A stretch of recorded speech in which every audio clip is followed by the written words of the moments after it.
Job 11 through 20. Hold on, let me make sure. Okay, we're recording. Job. Zophar speaks.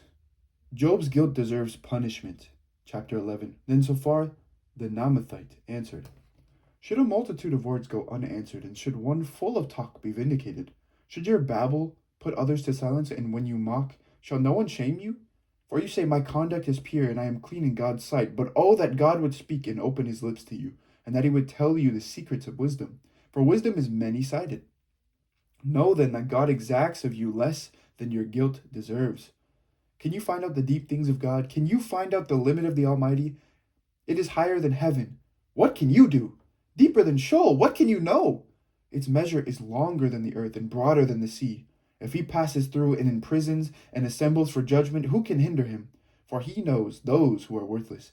When he sees iniquity, will he not consider it? But a stupid person will get understanding when a wild ass is born human. If you direct your heart rightly, you will stretch out your hands towards him. If iniquity is in your hand, put it far away, and do not let wickedness reside in your tents. Surely then you will lift up your face without blemish. You will be secure and will not fear. You will forget your misery. You will remember it as waters that have passed away. And your life will be brighter than the noonday. Its darkness will be like the morning. And you will have confidence because there is hope. You will be protected and take your rest in safety. You will lie down and no one will make you afraid. Many will entreat your favor, but the eyes of the wicked will fail. All the way of escape will be lost to them, and their hope is to breathe their last. Job replies, I am a laughing stock. Chapter 12. Then Job answered, no doubt, you are the people, and wisdom will die with you. But I have understanding as well as you. I am not inferior to you. Who does not know such things as these? I am a laughing stock to my friends. I who called upon God, and he answered me, a just and blameless man. I am a laughing stock. Those at ease have contempt for misfortune, but it is ready for those whose feet are unstable. The tents of robbers are at peace, and those who provoke God are secure, who bring their God in their hands. But ask the animals, and they will teach you, the birds of the air, and they will tell you. Ask the plants of the earth, and they will teach you, and the fish of the sea will declare to you. Who among all these does not know that the hand of the Lord has done this? In his hand is the life of every living thing, and the breath of every human being. Does not the ear test words as the palate tastes food? Is wisdom with the aged, and understanding in length of days? With God are wisdom and strength. He is counsel. He has counsel and understanding, and if he tears down, no one can rebuild. If he shuts someone in, no one can open up. If he withholds the waters, they dry up. If he sends them out, they overwhelm the land. With him are strength and wisdom. The deceived and the deceiver are his. He leads counselors away stripped, and makes fools of judges. He looses the sash of kings, and binds a waistcloth on their loins. He leads priests away stripped, and overthrows the mighty. He deprives of speech those who are trusted, and takes away the discernment of the elders. He pours contempt on princes, and looses the belt of the strong. He uncovers the deeps out of the darkness, and brings deep darkness to light. He makes nations great, then destroys them. He enlarges nations, then leads them away. He strips understanding from the leaders of the earth, and makes them wander in a pathless waste. They grope in the dark without light. He makes them stagger like a drunkard. Chapter 13. Look, my eye has seen all this. My ear has heard and understood it. What you know, I also know. I am not inferior to you. But I would speak to the Almighty, and I desire to argue my case with God. As for you, you whitewash with lies. All of you are worthless physicians. If you would only keep silent, that would be your wisdom. Hear now my reasoning, and listen to the pleadings of my lips. Will you speak falsely for God, and speak deceitfully for him? Will you show partiality towards him? Will you plead the case for God? Will it be well with you when he searches you out? Or can you deceive him as one person deceives another? He will surely rebuke you if in secret you show partiality. Will not his majesty terrify you, and the dread of him fall upon you? Your maxims are proverbs of ashes, your defenses are defenses of clay. Let me have silence, and I will speak. And let come on me what may. I will take my flesh in my teeth, and put my life in my hands. See, he will kill me, I have no hope. But I will defend my ways to his face. This will be my salvation, that the godless shall not come before him. Listen carefully to my words, and let my declaration be in your ears. I have indeed prepared my case. I know that I shall be vindicated. Who is there that will contend with me? For then I would be silent and die. Only grant two things to me, that I will not hide myself from your face. Withdraw your hand far from me, and do not let dread of you terrify me. Then call, and I will answer, or let me speak, and you reply to me. How many are my iniquities and my sins? Make me know my transgression and my sin. Why do you hide your face and count me as your enemy? Will you frighten a wind-blown leaf and pursue dry chaff? For you write bitter things against me and make me reap the iniquities of my youth. You put my feet in the stocks and watch all my paths. You set a bound to the soles of my feet. One wastes away like a rotten thing, like a garment that is moth-eaten. Chapter 14. A mortal, born of a woman, few of days and full of trouble, comes up like a flower and withers, flees like a shadow and does not last. Do you fix your eyes on such a one? Do you bring me into judgment with you? Who can bring a clean thing out of an unclean? No one can. Since their days are determined and the number of their months is known to you, and you have appointed the bounds that they cannot pass, look away from them and desist, that they may enjoy like laborers their days. For there is hope for a tree if it is cut down, that it will sprout again, and that its shoots will not cease. Though its root grows old in the earth and its stump dies in the ground, yet at the scent of water it will bud and put forth branches like a young plant. But mortals die and are laid low. Humans expire. And where are they? As waters fail from a lake and a river wastes away and dries up, so mortals lie down and do not rise again until the heavens are no more. They will not awake or be roused out of their sleep. Oh, that you would hide me in Sheol, that you would conceal me until your wrath is past, that you would appoint me a set time and remember me. If mortals die, will they live again? All the days of my service I would wait until my release should come. You would call and I would answer you. You would long for the work of your hands. For then you would not number my steps. You would not keep watch over my sin. My transgression would be sealed up in a bag, and you would cover over my iniquity. But the mountain falls and crumbles away, and the rock is removed from its place. The waters wear away the stones. The torrents wash away the soil of the earth. So you destroy the hope of mortals. You prevail forever against them, and they pass away. You change their countenance and send them away. Their children come to honor, and they do not know it. They are brought low, and it goes unnoticed. They feel only the pain of their own bodies and mourn only for themselves. Eliphaz speaks. Job undermines religion. Chapter 15. Then Eliphaz the Temanite answered, Should the wise answer with windy knowledge and fill themselves with the east wind? Should they argue in unprofitable talk or in words which they can do no good? But you are doing away with the fear of God and hindering meditation before God. For your iniquity teaches your mouth, and you choose the tongue of the crafty. Your own mouth condemns you, and not I. Your own lips testify against you. Are you the firstborn of the human race? Were you brought forth before the hills? Have you listened in the counsel of God? And do you limit wisdom to yourself? What do you know that we do not know? What do you understand that is not clear to us? The gray-haired and the aged are on our side, those older than your father. Are the consolations of God too small for you, or the word that deals gently with you? Why does your heart carry you away, and why do your eyes flash so that you turn your spirit against God and let such words go out of your mouth? What are mortals that they can be clean, or those born of women that they can be righteous? God puts no trust even in his holy ones, and the heavens are not clean in his sight. How much less one who is abominable and corrupt, one who drinks iniquity like water? I will show you. Listen to me. What I have seen I will declare. What sages have told, and their ancestors have not hidden, to whom alone the land was given, and no stranger passed among them. The wicked writhe in pain all their days, through all the years that are laid up for the ruthless.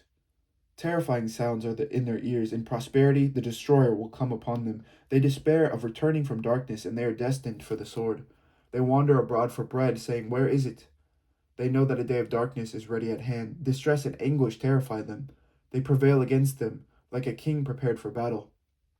Because they stretched out their hands against God and bid defiance to the Almighty, running stubbornly against him with a thick-bossed shield. Because they have covered their faces with their fat, and have gathered fat upon their loins. They will live in desolate cities, in houses that no one should inhabit, houses destined to become heaps of ruins. They will not be rich, and their wealth will not endure, nor will they strike root in the earth. They will not escape from darkness. The flame will dry up their shoots, and their blossom will be swept away by the wind.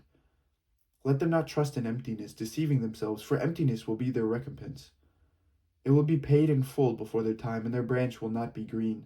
They will shake off their unripe grape like the vine, and cast off their blossoms like the olive tree.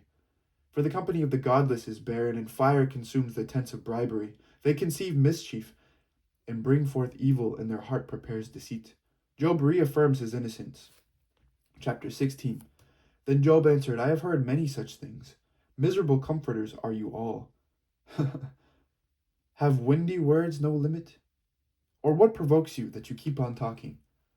I also could talk as you do, if you were in my place. I could join words together against you and shake my head at you. I could encourage you with my mouth, and the solace of my lips would assuage your pain.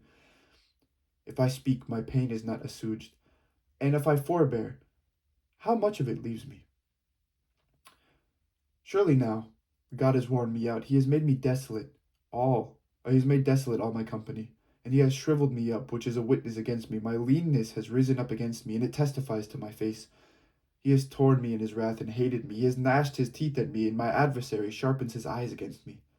They have gaped at me with their mouths. They have struck me insolently on the cheek. They mass themselves together against me. God gives me up to the ungodly and casts me into the hands of the wicked. I was at ease, and he broke me in two.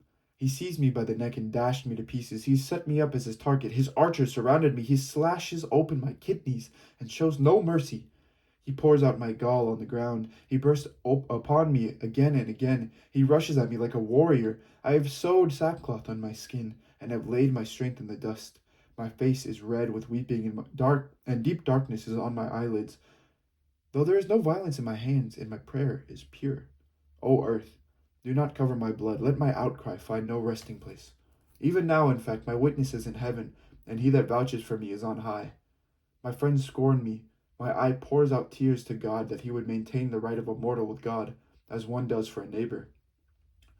For when a few years have come, I shall go the way from which I shall not return.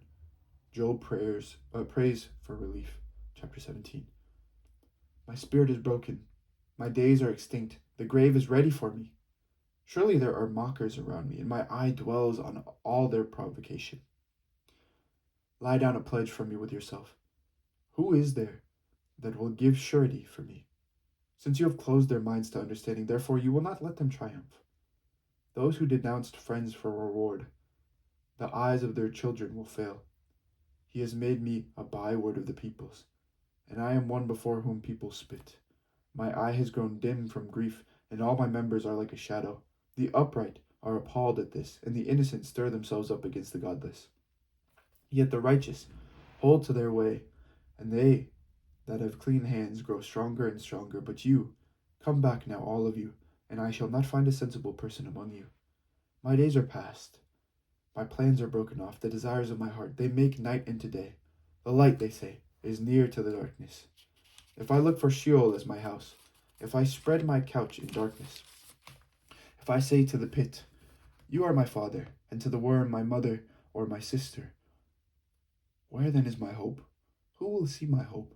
Will it go down to the bars of Sheol? Shall we descend together into the dust? Bildad speaks, God punishes the wicked. Chapter 18. Then Bildad the Shuhite answered, how long will you hunt for words? Consider, and then we shall speak. Why are we counted as cattle? Why are we stupid in your sight, you who tear yourself in your anger? Shall the earth be forsaken because of you, or the rock be removed out of its place? Surely the light of the wicked is put out, and the flame of their fire does not shine. The light is dark in their tent, and the lamp above them is put out. Their strong steps are shortened, and their own schemes throw them down. For they are thrust into a net by their own feet, and they walk into a pitfall. A trap seizes them by the heel, a snare lays hold of them. A rope is hid for them in the ground, a trap for them in the path. Terrors frighten them on every side and chase them at their heels. Their strength is consumed by hunger, and calamity is ready for their stumbling. By disease their skin is consumed, the firstborn of death consumes their limbs. They are torn from the tent in which they trusted, and are brought to the king of terrors. In their tents nothing remains, sulfur is scattered upon their habitations. Their roots dry up beneath, and their branches wither above. Their memory perishes from the earth, and they have no name in the street. They are thrust from the light into darkness, and driven out of the world. They have no offspring or descendant among their people, and no survivor where they used to live. They of the West are appalled at their fate, and horror seizes those of the east. Surely such are the dwellings of the ungodly, such is the place of those who do not know God. Job replies, I know that my Redeemer lives. Chapter 19. Then Job answered, How long will you torment me and break me in pieces with words? These 10 times you have cast reproach upon me. Are you not ashamed to wrong me? And even if it is true that I have erred, my error remains with me. If indeed you magnify yourselves against me and make my humiliation an argument against me, know then that God has put me in the wrong and closed his net around me. Even when I cry out, violence, I am not answered. I call aloud, but there is no justice. He has walled up my way so that I cannot pass, and he has set darkness upon my paths. He has stripped my glory from me and taken the crown from my head. He breaks me down on every side, and I am gone. He has uprooted my hope like a tree. He has kindled his wrath against me and counts me as his adversary. His troops come on together. They have thrown up siege works against me and encamp around my tent. He has put my family far from me, and my acquaintances are wholly estranged from me. My relatives and my close friends have failed me. The guests in my house have forgotten me. My serving girls count me as a stranger. I've become an alien in their eyes. I call to my servant, but he gives me no answer. I must myself plead with him. My breath is repulsive to my wife. I am loathsome to my own family. Even young children despise me. When I rise, they talk against me. All my intimate friends abhor me, and those whom I love have turned against me. My bones cling to my skin and to my flesh, and I have escaped by the skin of my teeth. Have pity on me. Have pity on me, oh, you, my friends, for the hand of God has touched me. Why do you, like God, pursue me? Never satisfied with my flesh. Oh, that my words were written down. Oh, that they were inscribed in a book. Oh, that with an iron pen and with lead they were engraved on a rock forever. For I know that my Redeemer lives, and that at the last he will stand upon the earth. And after my skin has been thus destroyed, then in my flesh I shall see God, whom I shall see on my side, and my eyes shall behold, and not another.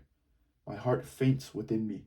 If you say, how we will persecute him, and the root of the matter is found in him, be afraid of the sword, for wrath brings the punishment of the sword, so that you may know there is a judgment. Zophar speaks, wickedness receives just retribution. Chapter 20. Then Zophar, the Naamathite, answered, Pay attention. My thoughts urge me to answer. Because of the agitation within me, I hear censure that insults me, and a spirit beyond my understanding answers me. Do you not know this from of old, ever since mortals were placed on the earth, that the exulting of the wicked is short, and the joy of the godless is but for a moment? Even though they mount up high as the heavens, and their head reaches to the clouds, they will perish forever like their own dung. Those who have seen them will say, Where are they? They will fly away like a dream and not be found. They will be chased away like a vision of the night. The eye that saw them will see them no more, nor will their place behold them any longer. Their children will seek the favor of the poor, and their hands will give back their wealth. Their bodies, once full of youth, will lie down in the dust with them. Though wickedness is sweet in their mouth, though they hide it under their tongues, though they are loath to let it go and hold it in their mouths, yet their food is turned in their stomachs. It is the venom of asps within them. They swallow down riches and vomit them up again. God casts them out of their bellies. They will suck the poison of asps. The tongue of a viper will kill them. They will not look on the rivers, the streams flowing with honey and curds. They will give back the fruit of their toil and not swallow it down. From the profit of their trading they will have no enjoyment, for they have crushed and abandoned the poor. They have seized a house that they did not build. They knew no quiet in their bellies. In their greed they let nothing escape. There was nothing left after they had eaten, therefore their prosperity will not endure. In full sufficiency they will be in distress. All the force of misery will come upon them. To fill their belly to the full, God will send his fierce anger into them, and rain it upon them as their food. They will flee from an iron weapon. A bronze arrow will strike them through. It is drawn forth and comes out of their body, and the glittering point comes out of their gall. Terrors come upon them. Utter darkness is laid upon them for their treasures, are laid up for their treasures. A fire, fanned by no one, will devour them. What is left in their tent will be consumed. The heavens will reveal their iniquity, and the earth will rise up against them. The possessions of their house will be carried away, dragged off on the day of God's wrath. This is the portion of the wicked from God, the heritage decreed for them by God. This is the word of the Lord. Thanks be to God. And this was the second reading of Job. Thank you for listening, and may God bless you this day. All right, take care. Bye-bye.